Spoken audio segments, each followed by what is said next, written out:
ಪುರುಷರ ಪರ ಹೋರಾಟಕ್ಕೆ ಹೊಸ ಸಂಘಟನೆ, ಪಕ್ಷಾತೀತ ಹೋರಾಟಕ್ಕಿಳಿದ ನಾಯಕರು. ನಮ್ಮ ದೇಶದಲ್ಲಿ ಪುರುಷರ ಹಕ್ಕುಗಳಿಗಾಗಿ ಹೋರಾಡಲು ಹೊಸ ಸಂಘಟನೆ ಹುಟ್ಟಿಕೊಂಡಿದೆ.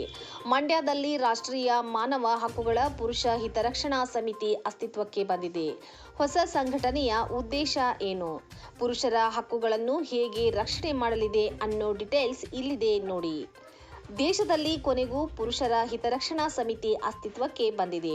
ಸಮಾಜದಲ್ಲಿ ಪುರುಷರ ಮೇಲೆ ನಡೆಯುವ ದಬ್ಬಾಳಿಕೆ, ದೌರ್ಜನ್ಯ ಹಾಗೂ ಕಾನೂನಿನ ಸಂಕಷ್ಟಕ್ಕೆ ಸಿಲುಕಿಸಿ ಕಿರುಕುಳ ನೀಡುವುದರ ವಿರುದ್ಧ ಹೋರಾಟಕ್ಕಾಗಿಯೇ ಪುರುಷ ಹಿತರಕ್ಷಣಾ ಸಮಿತಿ ಅಸ್ತಿತ್ವಕ್ಕೆ ಬಂದಿದೆ. ಕಿರುಕುಳದಿಂದ ಪುರುಷರ ಆತ್ಮಹತ್ಯೆಯನ್ನು ತಡೆಯುವುದು ಈ ಪುರುಷ ಹಿತರಕ್ಷಣಾ ಸಮಿತಿಯ ಉದ್ದೇಶ ಹಾಗೂ ಗುರಿ. ಈ ಸಮಿತಿ ಅಸ್ತಿತ್ವಕ್ಕೆ ತಂದೋರು ಯಾರು? ಈ ಸಮಿತಿಯಲ್ಲಿ ಯಾರ್ಯಾರು ಇದ್ದಾರೆ? ಇವರ ಹೋರಾಟ ಹೇಗಿರುತ್ತೆ ಅನ್ನೋ ಡೀಟೇಲ್ಸ್ ಇಲ್ಲಿದೆ ನೋಡಿ. ನನ್ನ ದುಡಿಮೆಯ ಹಣದಿಂದ ನನ್ನ ದುಶ್ಮನ್ ಸ್ಟ್ರಾಂಗ್ ಆಗುತ್ತಿದ್ದಾರೆ. ಇದು ನಮ್ಮದೇ ಬೆಂಗಳೂರಿನಲ್ಲಿ 2024 ಡಿಸೆಂಬರ್ನಲ್ಲಿ ಆತ್ಮಹತ್ಯೆ ಮಾಡಿಕೊಂಡ ಇಂಜಿನಿಯರ್ ಅತುಲ್ ಸುಭಾಷ್ ಕೊನೆಯ ಮಾತುಗಳು. ತನ್ನ ಸಾವಿಗೂ ಮುನ್ನ ಅತುಲ್ ಸುಭಾಷ್ 20 ನಿಮಿಷಗಳ ವಿಡಿಯೋ ರೆಕಾರ್ಡ್ ಮಾಡಿ ಆತ್ಮಹತ್ಯೆ ಮಾಡಿಕೊಂಡರು. ಅತುಲ್ ಸುಭಾಷ್ ಹೇಳಿದ್ದೇನೆಂದರೆ, ನನ್ನ ದುಡಿಮೆಯಿಂದ ನನ್ನ ವೈರಿ ಸ್ಟ್ರಾಂಗ್ ಆಗುತ್ತಿದ್ದಾರೆ. ನಾನು ದುಡಿದು ಏನ್ ಪ್ರಯೋಜನ? ನನಗೆ ಕೋರ್ಟ್ನಿಂದಲೂ ನ್ಯಾಯ ಸಿಗುತ್ತಿಲ್ಲ. ನನಗೆ ನನ್ನ ಹೆಂಡತಿಯೇ ಕಿರುಕುಳ ನೀಡುತ್ತಿದ್ದಾಳೆ. ಲಕ್ಷಗಟ್ಟಲೆ ಹಣ ಕೇಳುತ್ತಿದ್ದಾಳೆ. ನನ್ನ ಮಗುವಿನ ಮುಖವನ್ನು ನನಗೆ ತೋರಿಸುತ್ತಿಲ್ಲ. ಕೋರ್ಟ್ಗೆ ಹೋದರೆ ಕೋರ್ಟ್ ಜಡ್ಜ್ ಲಂಚ ಕೇಳುತ್ತಿದ್ದಾರೆ.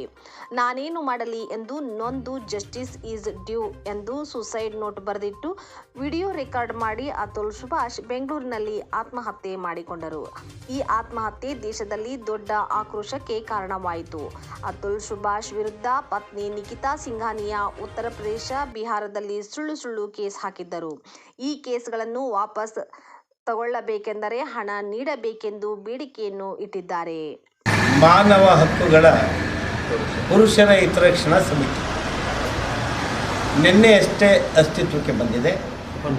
ಈ ರಾಷ್ಟ್ರೀಯ ಸಮಿತಿಗೆ ಎಚ್ ವಿಶ್ವನಾಥ್ ಅವರು ಮಾಜಿ ಸಚಿವರು, ಮಾಜಿ ಸಂಸದರು ಆಗಿರ್ತಕ್ಕಂಥ ಹಾಲಿ ವಿಧಾನ ಪರಿಷತ್ತಿನ ಶಾಸಕರಾದಂಥ ಎಚ್ ವಿಶ್ವನಾಥ್ರವರು ಗೌರವ ಅಧ್ಯಕ್ಷರಾಗಿದ್ದಾರೆ.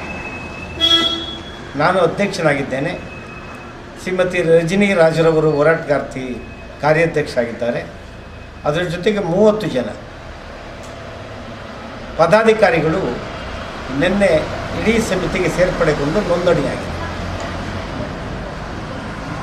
ನಾಗರಿಕತೆ ಬೆಳೆದಂತೆಲ್ಲ, ವಿದ್ಯಾವಂತರ ಸಂಖ್ಯೆ ಹೆಚ್ಚಾದಂತೆಲ್ಲ ಈ ಹಿಂದೆ ಹೇಗೆ ಮಹಿಳೆಯರ ಮೇಲೆ ದೌರ್ಜನ್ಯಗಳು ಆಗ್ತಾಯಿದ್ವು, ಹಿಂಸೆಗಳಾಗ್ತಾಯಿದ್ವು, ಅದೇ ರೀತಿ ಈಗ ಪುರುಷರ ಮೇಲೂ ಕೂಡ ದೌರ್ಜನ್ಯ ಮತ್ತು ಹಿಂಸೆಗಳಾಗುವಂಥ ಸಂದರ್ಭಗಳು ಹೆಚ್ಚಾಗ್ತಾಯಿದ್ದಾವೆ. ಈ ಹಿನ್ನೆಲೆಯಲ್ಲಿ ಮಹಿಳೆಯರ ರಕ್ಷಣೆಗೆ ಸಾಕಷ್ಟು ಕಾನೂನುಗಳಿದ್ದಾವೆ, ಸಂಘಟನೆಗಳಿದ್ದಾವೆ. ಆದರೆ ಪುರುಷರ ಮೇಲೆ ಆಗ್ತಕ್ಕಂಥ ದೌರ್ಜನ್ಯಗಳಿಗೆ ಮತ್ತು ನೋವುಗಳಿಗೆ ಯಾವುದೇ ಸಂಘಟನೆಗಳೂ ಇಲ್ಲ ಮತ್ತು ಯಾವುದೇ ಕಾನೂನುಗಳೂ ಇಲ್ಲ. ಸಂವಿಧಾನ ಹೇಳೋದು ಬಿಟ್ಟರೆ, ಎಲ್ಲರಿಗೂ ಸಮಾನ ಹಕ್ಕು ಮತ್ತು ರಕ್ಷಣೆ ಅನ್ನೋದು ಬಿಟ್ಟರೆ, ಈ ರೀತಿಯಾದ ಮಹಿಳೆಯರಿಗಿರುವಂಥ ವಿಶೇಷವಾದ ಸವಲತ್ತಿನ ಕಾನೂನುಗಳಿಲ್ಲ.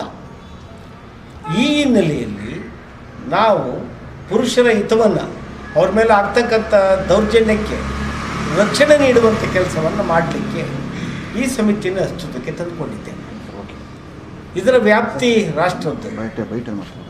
ರಾಷ್ಟ್ರೀಯ ಉಪಾಧ್ಯಕ್ಷರು ನಿವೃತ್ತ ತಹಸೀಲ್ದಾರ್ರವರು, ಇವರು ನಿವೃತ್ತ ಜೈಲು ಅಧಿಕಾರಿಗಳು ಜಿಲ್ಲೆ ಸತೀಶ್ ಅಂತೇಳಿ ಕಾನೂನು ಪದವೀಧರರು ಕೂಡ ಇದ್ದಾರೆ. ಇವರು ನಮ್ಮ ಪದಾಧಿಕಾರಿಗಳು. ನಮ್ಮ ಮೇಡಮ್ನವರು ನಮ್ಮ ಪದಾಧಿಕಾರಿಗಳು, ಶಕುಂತಲಾ ಮೇಡಮ್ನವರು. ಹಾಗೆ ನಮ್ಮ ಬಸವರಾಜ್ ಅವರಿದ್ದಾರೆ, ಇವರು ನಿವೃತ್ತ ಅಧಿಕಾರಿಗಳು. ನಮ್ಮ ಅರಸು ಅವರಿದ್ದಾರೆ, ಅವರು ಕೃಷ್ಣ ಅರಸು ಅವರು ಕೂಡ ಉದ್ದಿಮೆದಾರರು.